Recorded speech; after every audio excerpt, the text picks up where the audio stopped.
پیارے دوستوں، رمضان برکت اور رحمت کا مہینہ ہے جس میں مسلمان روزہ رکھ کر اللہ کی عبادت اور تقوی میں اضافہ کرتے ہیں۔ لیکن کیا آپ جانتے ہیں کہ رمضان کے روزے مسلمانوں پر کب فرض کیے گئے؟ کیا رمضان کے روز صرف اس امت کے لیے ہیں یا پہلے کی امتوں پر بھی فرض تھے؟ حضرت آدم علیہ السلام، حضرت نوح علیہ السلام اور حضرت موسیٰ علیہ السلام کس طرح سے روزے رکھتے تھے؟ کیا آپ جانتے ہیں کہ حضرت داؤد علیہ السلام کا روزہ رکھنے کا طریقہ سب سے الگ تھا؟ آخر وہ کیسے روزہ رکھتے تھے؟ حضرت مریم علیہ السلام کا خاص روزہ کیا تھا اور یہ عام روزوں سے کیسے الگ تھا؟ کیا ہر امت کے روزے رمضان کی طرح 30 دن کے ہوتے تھے یا ان میں کوئی فرق تھا؟ حضرت موسیٰ علیہ السلام کو کتنے دنوں تک روزے رکھنے کا حکم ملا تھا؟ کیا آپ جانتے ہیں کہ حضرت مریم علیہ السلام ہر مہینے کتنے دن روزے رکھتی تھی؟ کیا رمضان کے روزے صرف بھوکے پیاسے رہنے کا نام ہے یا اس کا مقصد کچھ اور بھی ہے؟ کیا آپ جانتے ہیں کہ رمضان کے مہینے میں سب سے پہلی بار قرآن کب اور کہاں نازل ہوا؟ رمضان کے مہینے میں آسمان کے دروازے کھول دیے جاتے ہیں، اس کا کیا مطلب ہے؟ کیا آپ جانتے ہیں کہ یہودی اور عیسائی قوم میں بھی روزہ رکھتی تھیں، لیکن ان کا طریقہ کیا تھا؟ ان تمام سوالوں کے جواب آپ اس ویڈیو میں جاننے والے ہیں، اس لیے آپ سے گزارش ہے کہ ویڈیو کو آخر تک ضرور دیکھیے گا۔ تو چلیے ویڈیو شروع کرتے ہیں۔ پیارے دوستوں، اللہ رب العزت نے قرآن مجید کی سورہ البقر کی آیت نمبر 183 میں ارشاد فرمایا ہے، اے ایمان والو، تم پر روزے فرض کیے گئے جیسے تم سے پہلے لوگوں پر فرض کیے گئے تھے تاکہ تم پرہیزگار بن جاؤ۔ اس لیے ہمیں اس مہینے کا احترام کرنا چاہیے اور پابندی کے ساتھ روزے رکھنے چاہیے۔ دوستو، رمضان میں جب کوئی روزے دار روزہ رکھتا ہے اور اللہ تعالیٰ کے حکم کو مان کر صبر کرتا ہے تو اللہ تعالیٰ اس روزے دار کو صبر کا بدلہ عطا کرتا ہے۔ اس مہینے کی فضیلت سے اللہ پاک انسانوں کے رزق میں برکت عطا فرماتا ہے اور غریب سے غریب انسان کو بھی اللہ کی نعمتیں ملتی ہیں۔ اسی وجہ سے اس مہینے کو شہر موز رزق کے بڑھنے کا مہینہ بھی کہا جاتا ہے۔ دوستوں، ہر مسلمان اس مہینے میں خاص طور سے ہر گناہ سے پرہیز کرتا ہے اور جب تک اللہ کا حکم نہیں ہوتا تب تک کوئی بھی چیز کھاتا پیتا نہیں ہے۔ اگر ہم اتہاسک اور مذہبی حوالوں سے دیکھیں تو ہمیں پتہ چلتا ہے کہ حضرت آدم علیہ السلام کے زمین پر آنے کے بعد سے ہی روزہ رکھنے کی شروعات ہو چکی تھی۔ بتایا گیا ہے کہ حضرت آدم علیہ السلام ہر مہینے 3 دن روزہ رکھا کرتے تھے۔ یہ بھی کہا جاتا ہے کہ وہ ان روزوں کو جنت سے زمین پر آنے کے بعد توبہ کے طور پر رکھا کرتے تھے۔ اس طرح پورے سال میں 36 دن روزہ رکھتے تھے۔ حضرت آدم علیہ السلام کے دور میں ہر مہینے کی 13ویں، 14ویں اور 15ویں تاریخ کو روزے رکھے جاتے تھے۔ یہ وہی تاریخیں ہیں جب چاند پورا اور روشن ہوتا ہے، جسے ہم 14ویں کا چاند بھی کہتے ہیں۔ اس کے بعد جب حضرت نوح علیہ السلام کا زمانہ آیا تو انہوں نے بھی حضرت آدم علیہ السلام کے طریقے پر ہر مہینے 3 دن روزے رکھے، وہ بھی انہی 3 تاریخوں پر۔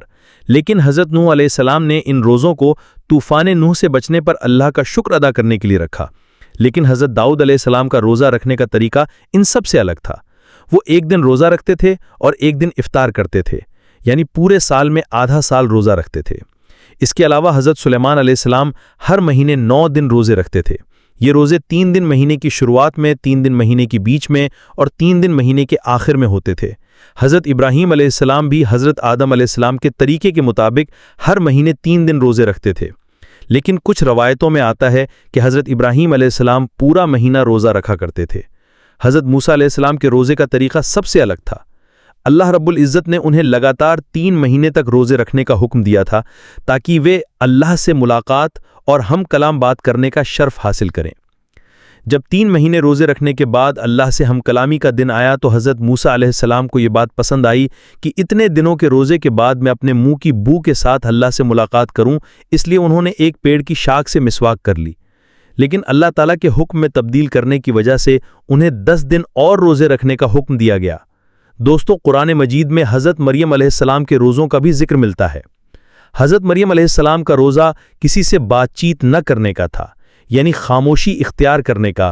دوستو، قرآن مجید کی سورہ البقر کی آیت نمبر 183 میں یہ صاف کر دیا گیا کہ حضرت آدم علیہ السلام سے لے کر تمام انبیاء علیہ السلام اور پھر امام الانبیاء حضرت محمد صلی اللہ علیہ وسلم تک ہر امت کو روزوں کا حکم دیا گیا تھا۔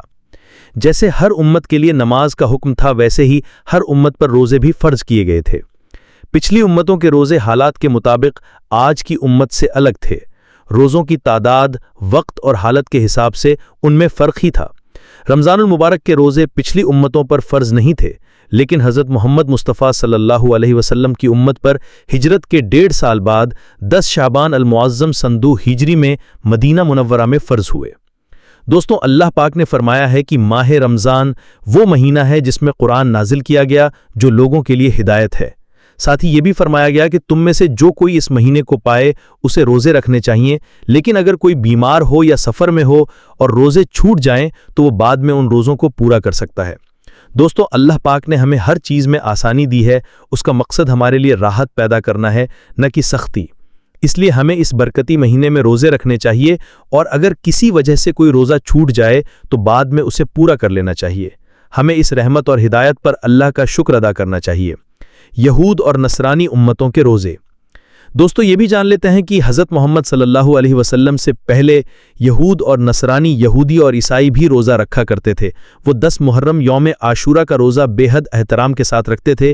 اسی طرح ہر مہینے کی 13ویں، 14ویں اور 15ویں چاند کی تاریخوں کو بھی امت بڑے احترام کے ساتھ روزہ رکھا کرتی تھی۔ ایک بار حضرت محمد صلی اللہ علیہ وسلم نے یہودیوں سے پوچھا، تم 10 محرم کا روزہ کیوں رکھتے ہو؟ تو انہوں نے جواب دیا، اس دن ہمارے رب نے ہمیں فرعون سے نجات دی تھی۔ اسی دن ہمارے رب نے سمندر کا راستہ بنا کر ہمیں دریائے نیل کے پار کیا تھا، اس لیے ہم اپنے رب کا شکر ادا کرنے کے لیے اس دن روزہ رکھتے ہیں۔ اس پر حضرت محمد صلی اللہ علیہ وسلم نے ارشاد فرمایا، اس بات کہ ہم تم سے زیادہ حقدار ہیں۔ اس کے بعد مسلمانوں کو بھی اس دن روزہ رکھنے کا حکم دیا گیا، لیکن یہودیوں سے الگ دکھنے کے لیے فرمایا گیا کہ وہ ایک دن کا روزہ رکھتے ہیں تو تم 2 رکھا کرو، ایک 9 تاریخ کو اور ایک 10 تاریخ کو۔ اس کے بعد جب کچھ وقت گزرا تو ہر مہینے 3 دن روزے رکھنے کے لیے کہا گیا، جو چاند کی 13ویں، 14ویں اور 15ویں تاریخ تھیں۔ مسلمان ان دنوں روزہ رکھا کرتے تھے، لیکن جب رمضان المبارک کے روزے فرض کیے گئے تو ان روزوں کو سنت روزہ کا درجہ دے دیا گیا۔ رمضان کی پہلی رات اور روزے دار کی مغفرت۔ دوستو رمضان کے مہینے کے بارے میں حضرت محمد مصطفیٰ صلی اللہ علیہ وسلم نے ارشاد فرمایا، جب اس مہینے کی پہلی رات آتی ہے تب آسمانوں کے دروازے کھول دیے جاتے ہیں اور یہ دروازے پورے مہینے تک بند نہیں کیے جاتے، اور جب اس مہینے کی آخری رات آتی ہے تو اللہ پاک ہر روزے دار کی مغفرت فرما دیتا ہے۔ اسلام میں اکثر اعمال کے پیچھے کسی نیک بندے کی یاد اور مقصد ہوتا ہے، جیسے عرفات کے میدان میں حج حضرت آدم اور حضرت حوا علیہم السلام کی یادگار، قربانی حضرت ابراہیم اور حضرت اسماعیل علیہم السلام کی سنت، صفا اور مروہ کی صحیح حضرت سیدہ ہاجرہ رضی اللہ تعالیٰ عنہا کا دونوں پہاڑوں کے درمیان دوڑنے کی یاد، رمضان اور ہمارے نبی صلی اللہ علیہ وسلم۔ اسی طرح ہمارے پیارے نبی صلی اللہ علیہ وسلم رمضان شریف میں کچھ دن کھانے پینے سے پرہیز کرتے تھے، یعنی رحمت للعالمین صلی اللہ علیہ وسلم کو رمضان میں بھوکا اور پیاسا رہنا پسند تھا، تو اللہ تعالیٰ نے بھی روزے کے لیے ماہ رمضان کو پسند فرما لیا اور پورے رمضان کے روزے ایمان والوں پر فرض کر دیے، تاکہ میرے حبیب کی یادگار باقی رہے اور ان کی سنت قائم رہے۔ حضرت آدم علیہ السلام ہر مہینے کی 13ویں، 14ویں اور 15ویں تاریخ کو روزہ رکھتے تھے۔ حضرت نوح علیہ السلام پورے سال روزہ رکھتے تھے۔ حضرت داؤد علیہ السلام ایک دن چھوڑ کر ایک دن روزہ رکھتے تھے۔ حضرت عیسیٰ علیہ السلام ایک دن روزہ رکھتے اور 2 دن نہیں رکھتے تھے۔ روزہ رکھنے سے انسان متقی، پرہیزگار بنتا ہے، اس لیے اللہ تعالیٰ فرماتا ہے، اے ایمان والوں پرہیزگار بن جاؤ۔ بچوں کو جلد سے جلد روزے کی عادت ڈالنی چاہیے تاکہ جب بچہ بالغ ہو جائے تو اسے روزہ رکھنے میں کوئی دقت نہ ہو۔ اس لیے فقہائے کرام فرماتے ہیں، جب بچے کی عمر 10 سال ہو جائے اور اس میں روزہ رکھنے کی طاقت ہو تو اسے ماہ رمضان میں روزہ رکھوایا جائے۔ اگر طاقت ہونے کے باوجود بچہ روزہ نہ رکھے تو ہلکی مار سے اسے روزہ رکھوایا جائے۔ ہمارے پیارے نبی صلی اللہ علیہ وسلم نے فرمایا، اگر بندوں کو معلوم ہو جاتا کہ رمضان شریف کی فضیلت و برکت کیا چیز ہے تو میری امت تمنا کرتی کہ پورا سال رمضان ہی ہوتا۔ روزے کے فائدے۔ روزہ صرف بھوکے پیاسے رہنے کا نام نہیں بلکہ اس کے کئی بے شمار فائدے ہیں۔ 1. تقوی، پرہیزگاری پیدا ہوتی ہے۔ 2. نفس کی خواہشوں پر کنٹرول آتا ہے۔ 3. صبر اور شکر کا جذبہ بڑھتا ہے۔ 4. غریبوں کی حالت کا احساس ہوتا ہے۔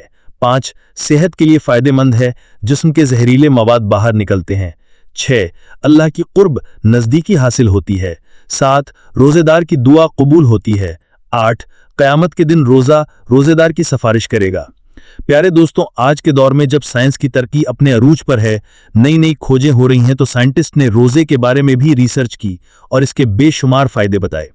تو آج ہم آپ کو سائنس کے نظریے سے 7 بڑے فائدے بتا رہے ہیں کہ روزہ رکھنے سے ہمارے جسم اور صحت پر کیا اثر پڑتا ہے۔ 1. دل اور دماغ کے لیے فائدہ مند۔ روزہ دل اور دماغ کے لیے بے حد فائدہ مند ہوتا ہے۔ روزہ رکھنے سے دل مضبوط ہوتا ہے اور دماغ تیز ہو جاتا ہے۔ 2. بلڈ پریشر کنٹرول میں رہتا ہے۔